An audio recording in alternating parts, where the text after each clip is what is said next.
Hey folks, today we're going to be talking about an activity you can interact with in a social studies classroom, history classroom, something like that.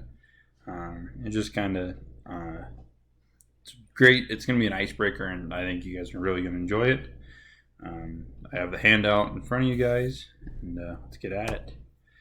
Oh, I think I did it again. What do I got to do? Oh, split. Perfect. Just pivot.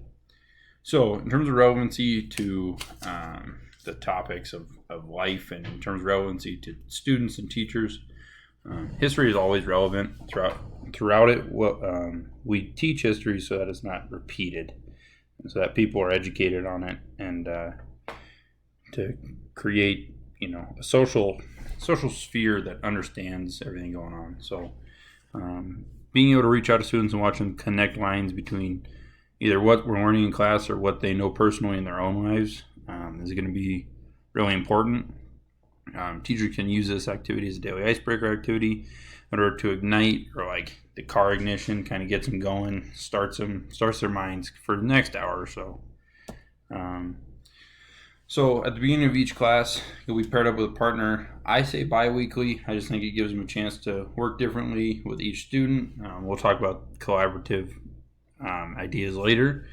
They'll be tasked with finding 4 to 5 different historical events that happened on that date in history. So I asked my roommate and friend of mine to just give me a random date in history, and that's what I was going to use as the example in this. And he gave me his birthday, April 9th. Strangely enough, his birthday involves some of the largest historical dates in history. At number 1, we have Robert E. Lee's surrender at the Appomattox Courthouse. Number 2, we have the first Freedom Ride, not the official Freedom Ride, that left Washington, D.C. in 1947.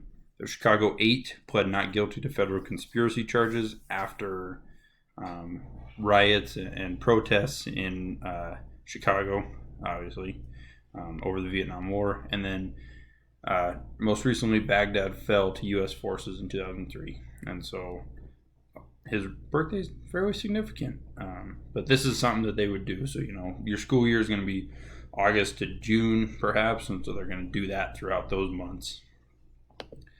The pros and cons of this: your biggest pros are just allow students to interact with different points in history, work together, and create large amounts of collaboration in a classroom setting. The cons are pretty much the basic cons of most technology. Students can be easily distracted. Students need to be given specific sites in order to stay safe on the internet, but they also need to act proper and respectful in terms of digital citizenship. So, stay safe with it, and best bet is to give your students, history.com and, your different databases. Even school-provided databases work really well, like JSTOR and stuff like that.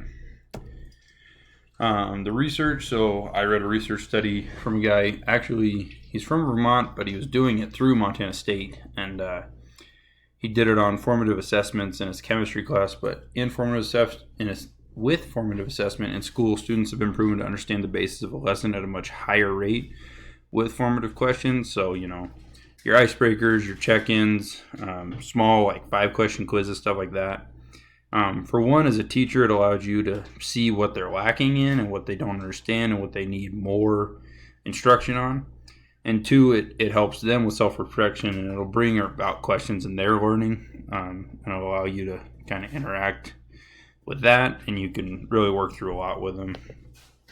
In terms of UDL alignment, it's pretty baseline, but it works out really well. In terms of action and expression, lets them move around the classroom and kind of begin a work day. Let them start and stop as they go.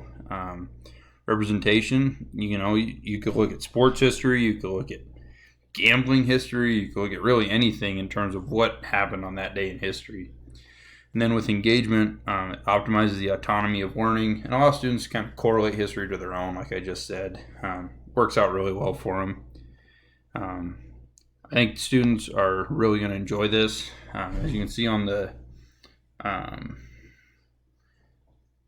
history activity, I have the same sources, and then I added the Brian Hirschman, the effect of daily quiz on student achievement.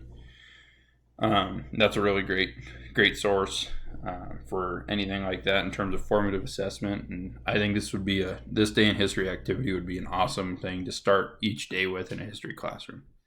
Thank you.